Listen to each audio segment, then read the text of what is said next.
नमस्कार, आप देख रहे हैं चैनल न्यूज। मैं नैन्सी बजाज। देखते हैं सुबह की 10 ताजा खबरें।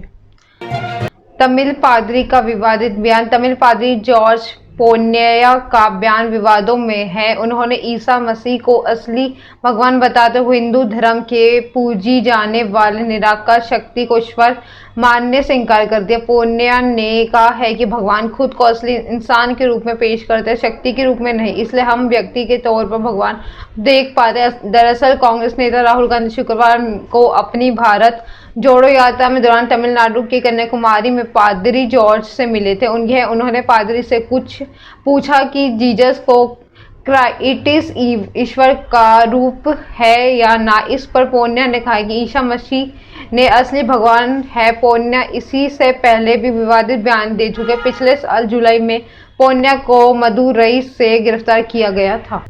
18 जुलाई को अरुमनाई में एक कार्यक्रम के दौरान उन्होंने कोरोना वायरस लॉकडाउन के समय में चर्चा के बंद होने पर प्रार्थना सभाओं पर बैन का गलत बताया था। इसी बैठक में उन्होंने प्रधानमंत्री नरेंद्र मोदी और गृह मंत्री अमित शाह के खिलाफ आपत्तिजनक बयान दिए हैं। पोन्नैया ने कहा है कि लिखकर दे सकता हूं कि मोदी के आखिरी दिन कन्या होंगे। मामला बढ़ने के बाद उन्होंने माफी मांगी थी। कांग्रेस अध्यक्ष पर चुनाव पर 5 सांसदों ने जताई चिंता। कांग्रेस में अध्यक्ष पद के चुनाव में पहले ही पार्टी में दरार दिखने लगी है। पार्टी में कई सीनियर नेता इस पर अपनी अलग अलग राय दे रहे हैं। अब कांग्रेस के 5 सांसदों ने पार्टी के सेंट्रल इलेक्शन अथॉरिटी सीए के चीफ मधुसूदन मिस्त्री को लेटर लिखा है कि लेटर में सांसदों ने पार्टी अध्यक्ष के चुनाव प्रक्रिया को लेकर चिंता व्यक्त की है। सांसदों में मनीष तिवारी, शशि थरूर, कार्तिक चिदंबरम, प्रद्युत बोरदोलाई, अब्दुल खलीफ का नाम शामिल है। इन सांसदों ने कांग्रेस अध्यक्ष पद के लिए निष्पक्ष चुनाव में न होने के लेकर आशंका जताई। उन्होंने मिस्त्री से अपील की है कि वोटिंग में हिस्सा लेने वाले और संभावित उम्मीदवारों के नामांकन की प्रक्रिया शुरू होने से पहले कांग्रेस कमेटी की डेलीगेट की लिस्ट उपलब्ध कराई गई है। सांसदों ने लेटर में कहा है कि उनका मतलब है कि कतई नहीं है पार्टी में किसी आंतरिक दस्तावेज को ऐसे ढंग से जारी किया जाए कि इसके बाद किसी भी तरीके से दुरुपयोग हो। सीईए ने मधुसूदन मिस्त्री से आग्रह किया है कि प्रदेश कांग्रेस कमेटी पीसीसी के निर्वाचक मंडल की लिस्ट वोटिंग के हिस्सा लेने वालों को संभावित उम्मीदवारों को दी जाए।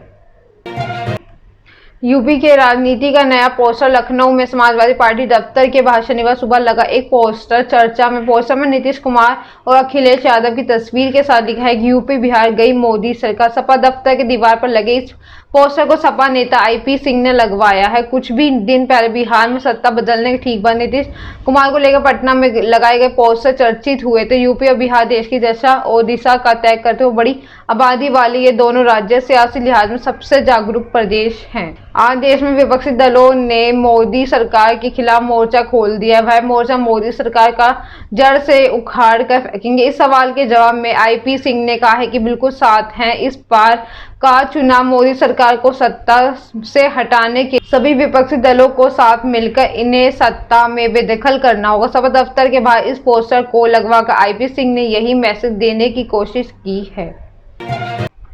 सीएम सोरेन के बाद भाई बसंत की विधायकी खतरे में। झारखंड के मुख्यमंत्री हेमंत सोरेन के बाद उनके भाई और दुमका से विधायक बसंत सोरेन की विधायकी का मामला भी राजभवन पहुंच गया। सूत्र के माने तो ईसीआई झारखंड के राज्यपाल रमेश बैस को बसंत सोरेन की अयोग्यता के संबंध में जनप्रतिनिधित्व अधिनियम 1991 के 9A के तहत अपनी राय भेज दी। अब राज्यपाल को चुनाव आयोग की राय पर फैसला लेना है। इससे पहले 25 अगस्त को भी निर्वाचन आयोग में हेमंत सोरेन की सदस्यता पर अपना फैसला झारखंड के राज्यपाल रमेश बैस को भेज दिया था, जिस पर 17 दिन बाद भी राज्यपाल की ओर से कोई निर्णय नहीं लिया गया। बसंत सोरेन ने मामला 29 अगस्त को आयोग में सुनवाई हुई थी। इस दौरान बसंत के अधिवक्ता ने आयोग में कहा है कि उनकी विधानसभा सदस्यता रद्द करने से जुड़े इस मामले में सुनवाई उचित नहीं है। यह राज्यपाल में अधिकार क्षेत्र में नहीं आता है।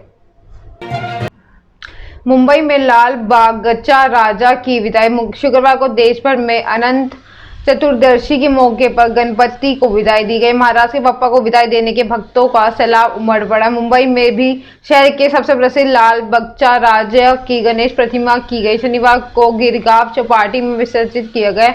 उन्हें विदाई देने के लिए पूरा शहर सड़कों पर निकल आया। मुंबई के लोगों ने नम आंखों से लाल बगचा राजा को विदाई दी है। मुंबई पुलिस ने कमिश्नर ने कहा है कि कोरोना के 2 साल बाद लोग पूरे जोश से त्योहार मना रहे हैं। विसर्जन में लोगों की भारी भीड़ उमड़ी है। विसर्जन में किसी भी तरह से कोई अनहोनी ना हो, इसके लिए मुंबई पुलिस ने 19,000 जवानों को सुरक्षा पे लगाया गया। वैसे तो हर राज्य में उत्सव बड़ी धूमधाम से मनाया जाता है, लेकिन महाराष्ट्र में इस पर्व का अलग ही महत्व होता है। वह बप्पा के आने के बाद ही हर शहर पर घर में खुशी तो होती है, साथ ही पूरे राज्य में भारी भीड़ उमड़ती है। गणेश जी की बड़ी बड़ी मूर्तियां विराजमान की जाती है, जुलूस निकाले जाते हैं। ये खुशहाल नजारा बप्पा के विराजमान होने से लेकर विसर्जित होने तक रहता है।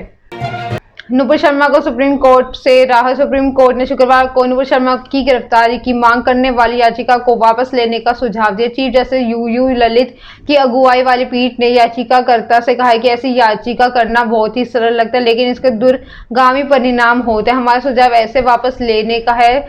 26 मई को टेलीविजन चैनल पर नुपुर शर्मा ने पैगंबर मोहम्मद के बारे में टिप्पणी की थी। इसके बाद देश में एक बड़ा विवाद और हिंसा शुरू हुआ था। मुस्लिम देशों ने भी अपना विरोध दर्ज कराया था। इसके बाद भाजपा ने शर्मा की टिप्पणियों से खुद को अलग कर अपनी पार्टी से निलंबित कर दिया था।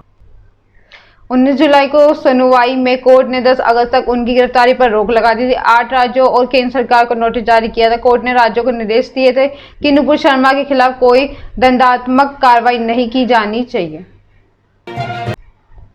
सपा विधायक रमाकांत यादव दूसरी जेल शिफ्ट। आजमगढ़ की फूलपुर विधानसभा के सपा विधायक रमाकांत यादव दूसरी जेल शिफ्ट किए गए हैं। शासन के आदेश पर उन्हें आजमगढ़ के इतौरा जेल में फतेहगढ़ सेंट्रल जेल भेजा गया। एसपी अनुराग आर्य ने बताया है कि एक दिन पहले शासन का निर्देश मिला था। सुरक्षा व्यवस्था के बीच शनिवार को रमाकांत को सुबह 8 बजे फतेहगढ़ के लिए रवाना किया गया था। पूरी शिफ्टिंग बहुत ही गोपनीय तरीके से की गई। जहरीली शराब कांड के रमाकांत का नाम सामने आया था। सपा के बाहुबली विधायक रमाकांत यादव ने हत्या के प्रयास और धरना प्रदर्शन के लिए पूरे मामले में 25 जुलाई को सरेंडर किया था और जेल चले गए थे। जेल जाने के बाद जहरीली शराब कांड के विवेचना भी सपा विधायक रमाकांत यादव के नाम सामने आया था। माहौल में जहरीली शराब से 13 से अधिक लोगों की मौत हो गई, जिससे ठेके से शराब बिकी थी। वह बाहुबली विधायक के भांजे रंगेश यादव का था। जिला प्रशासन ने रंगेश यादव गैंगस्टर रासुका के तहत कार्रवाई में 73 लाख की संपत्ति भी कुर्क किया था।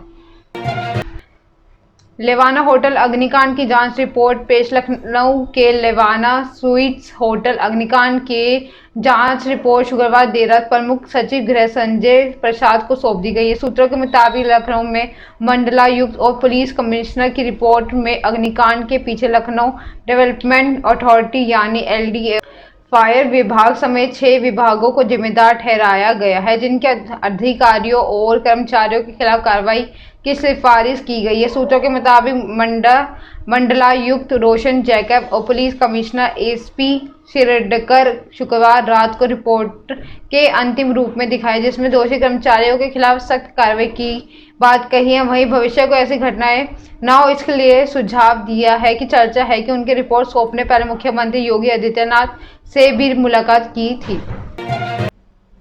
श्रीलंका ने पाकिस्तान को 5 विकेट से हराया। श्रीलंका ने एशिया कप के सुपर 4 का आखिरी मुकाबला 5 विकेट से जीत गई है।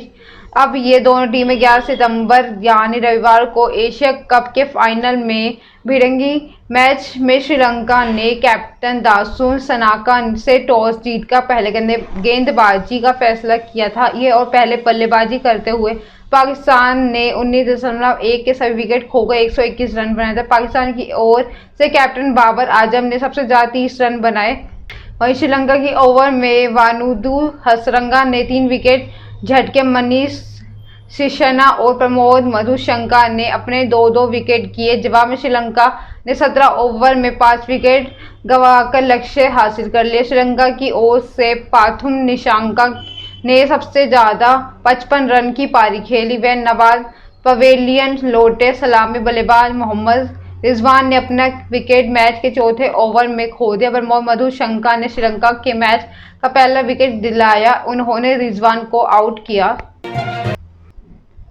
ब्रह्मास्त्र ने पहले दिन कमाए 75 करोड़। रणबीर कपूर की फिल्म ब्रह्मास्त्र ने बॉक्स ऑफिस पर पहले दिन कमाई की रिकॉर्ड तोड़ दी। फिल्म ओपनिंग डे भारत में 36 करोड़ का कलेक्शन किया। वहीं ग्लोबल ग्रॉस कलेक्शन 75 करोड़ रुपए हुआ। इस तरह ब्रह्मास्त्र कोरोना काल के बाद बॉक्स ऑफिस पर पहले दिन सबसे ज्यादा कमाई करने वाली हिंदी फिल्म बन गई है। कोरोना काल के बाद पिछले साल अक्टूबर में थिएटर खुले हैं। इसके बाद करीबन 27 फिल्में थिएटर में रिलीज हुई। अक्षय आमिर जैसे बड़े स्टार की 8 बड़ी बजट की फिल्में रिलीज हुई, लेकिन किसी ने पहले दिन इतना बिजनेस नहीं किया। अयान मुखर्जी के डायरेक्शन में बनी 410 करोड़ की ब्रह्मास्त्र में हिंदी बेल्ट में करीब 36 करोड़ की कमाई की गई। फिल्म में आंध्र प्रदेश और तेलंगाना स्टेट में 5.80 करोड़ की कमाई है। वह फिल्म का फर्स्ट डे कलेक्शन 75 करोड़ का रहा। वहीं ट्रेंड पंडितों के मुताबिक फिल्म अपने पहले वीकेंड में 100 करोड़ के आंकड़े छू गई है। इस फिल्म में रणवीर, आलिया के अलावा नागार्जुन, अमिताभ बच्चन, शाहरुख और मौनी रॉय भी अहम भूमिका में हैं।